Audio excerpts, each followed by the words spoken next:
Tonight, Taylor Swift is not here, and honestly that feels almost suspicious, because Taylor Swift is everywhere. She's in your headphones, she's on your timeline, she's somehow part of conversations that weren't even about music 5 minutes ago. Taylor Swift doesn't just release songs, she releases moments, and then watches the world react. Now think about that for a second. Most artists want attention. Taylor Swift seems to engineer it, quietly, carefully, and with terrifying precision. This isn't chaos, this is control.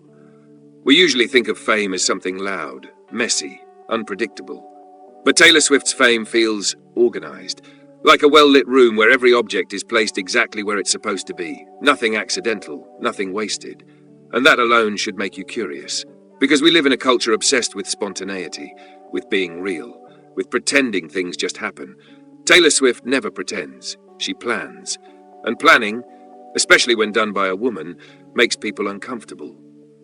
We like our icons impulsive, unfiltered, a little reckless. Taylor Swift is none of those things. She is deliberate, and deliberateness scares people, because it suggests something we don't like to admit, that success isn't magic, it's management.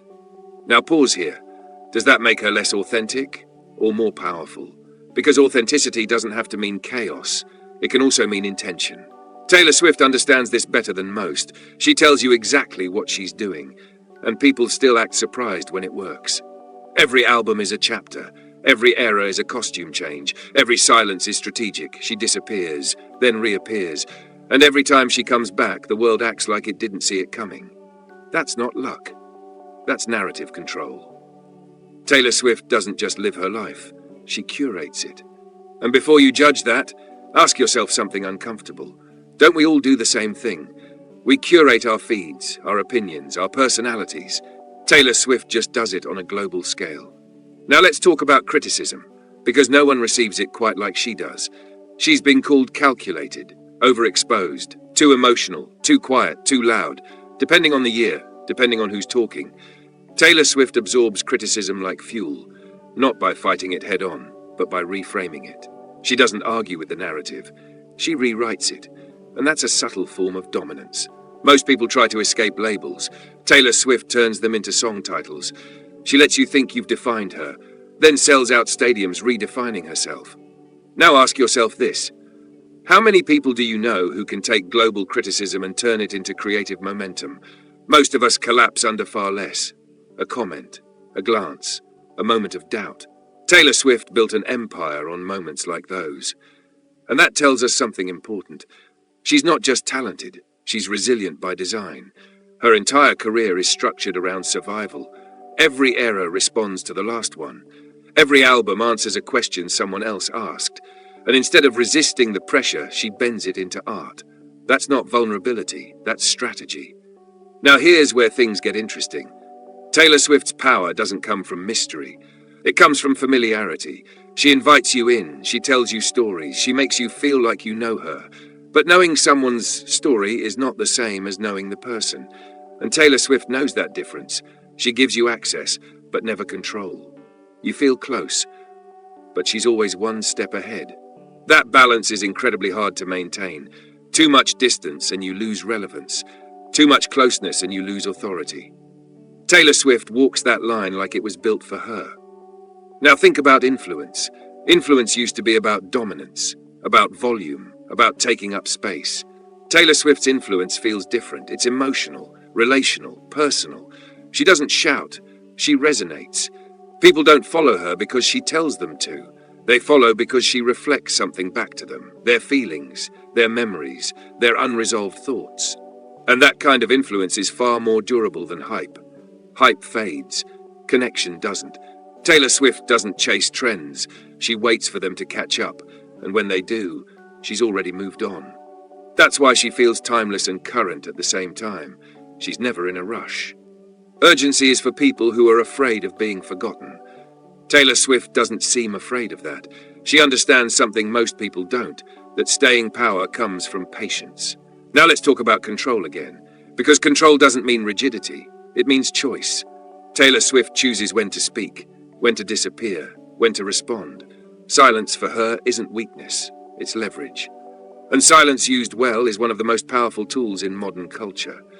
We're surrounded by noise, opinions, reactions. Taylor Swift doesn't react immediately. She observes, then responds on her own terms. That kind of restraint is rare, and it's expensive. Because restraint requires confidence. Confidence that you don't need to explain yourself in real time. Confidence that waiting won't erase you. Taylor Swift has that confidence, and watching her forces us to confront our own impatience, our need to be seen instantly, validated instantly, understood instantly. She reminds us that impact doesn't require speed, it requires timing, and timing is a form of intelligence. Now here's the uncomfortable part. Taylor Swift's success makes people uneasy because it breaks familiar narratives. She's not chaotic, she's not self-destructive, she didn't burn out publicly, she evolved, quietly, consistently. And that doesn't fit the story we like to tell about fame. We prefer rise and fall, not rise and recalibration. Taylor Swift refuses to collapse, and that refusal is perhaps her most radical act, because in a culture addicted to spectacle, stability looks suspicious. But stability is hard-earned. It requires boundaries, self-awareness, and the discipline to not respond to every provocation. Taylor Swift has mastered that discipline, and mastery, when it's quiet, is often misunderstood. People mistake it for ease. It isn't. It's effort applied consistently over a very long time, and that's not glamorous, but it is effective. So tonight isn't really about Taylor Swift. It's about what her career reveals about modern power. That influence doesn't have to be loud. That control doesn't have to be aggressive. That success doesn't have to look messy. And that maybe the people who last are the ones who understand when to speak and when to wait. Because waiting isn't doing nothing. It's choosing the moment.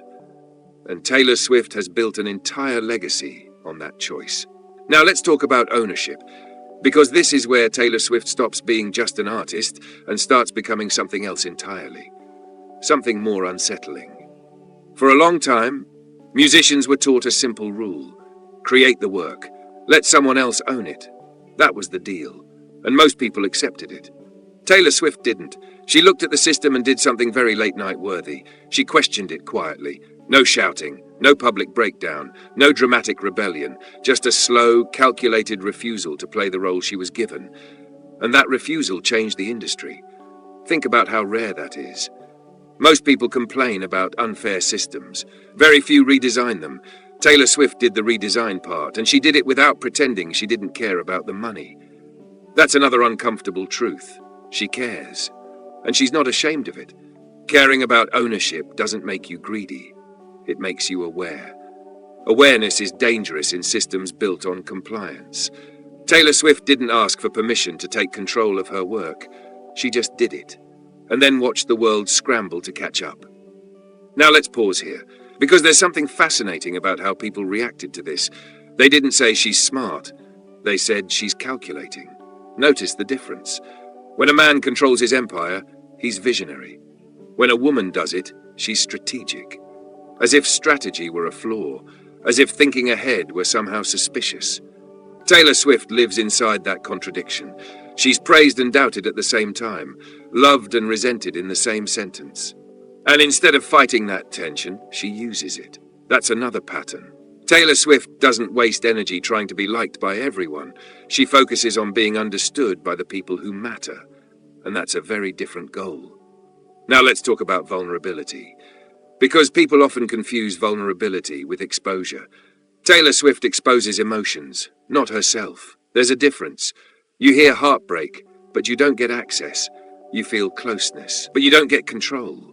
That boundary is intentional, and boundaries are what keep artists alive. Without them, fame becomes consumption. Taylor Swift refuses to be consumed. She gives just enough to create connection, then steps back. That stepping back is where her power lives. Now think about the audience for a moment. People say her fans are loyal, that's true. But loyalty isn't accidental, it's built. Taylor Swift speaks directly to emotional memory. First love, regret, anger you never expressed. Moments you replay when no one's watching. She doesn't just write songs, she archives feelings. And when people listen, they're not just hearing music, they're revisiting themselves. That creates attachment. And attachment creates longevity. Now here's the late-night irony. Taylor Swift is often described as someone who lives in the past, but her entire career is about anticipation. Easter eggs, hints, future references. She trains her audience to look forward, and people who look forward don't leave easily. That's not manipulation, that's design. Good design keeps people engaged without forcing them. Taylor Swift designs experiences, and she understands something critical. People don't just want content, they want participation, they want to feel involved. So she lets them decode, guess, speculate, not because she needs them to, but because engagement creates meaning. Now let's address the backlash, because success always brings it. The bigger you get, the more people want to explain you away. She's overrated. She's everywhere. She needs to disappear for a while. These aren't critiques. They're fatigue disguised as analysis. And fatigue often appears when someone refuses to slow down on other people's terms. Taylor Swift doesn't slow down because she's told to. She slows down when she chooses. And that autonomy is what irritates people the most. Control is threatening when you don't have it yourself. Now consider this. Taylor Swift grew up publicly, every mistake documented, every change commented on. Most people would fracture under that. She adapted, and adaptation is a form of intelligence. Not everyone survives visibility. Some people vanish, some people self-destruct. Taylor Swift recalibrated again and again, each time slightly different, each time more intentional. That pattern tells you something. She doesn't rely on a single version of herself. She evolves before she's forced to. And proactive evolution is one of the rarest skills in modern culture. Most people change reactively, after failure, after loss, after burnout. Taylor Swift changes preemptively. She moves before the ground collapses. That's not luck, that's awareness combined with courage. Now let's talk about legacy. Legacy isn't built by moments, it's built by consistency.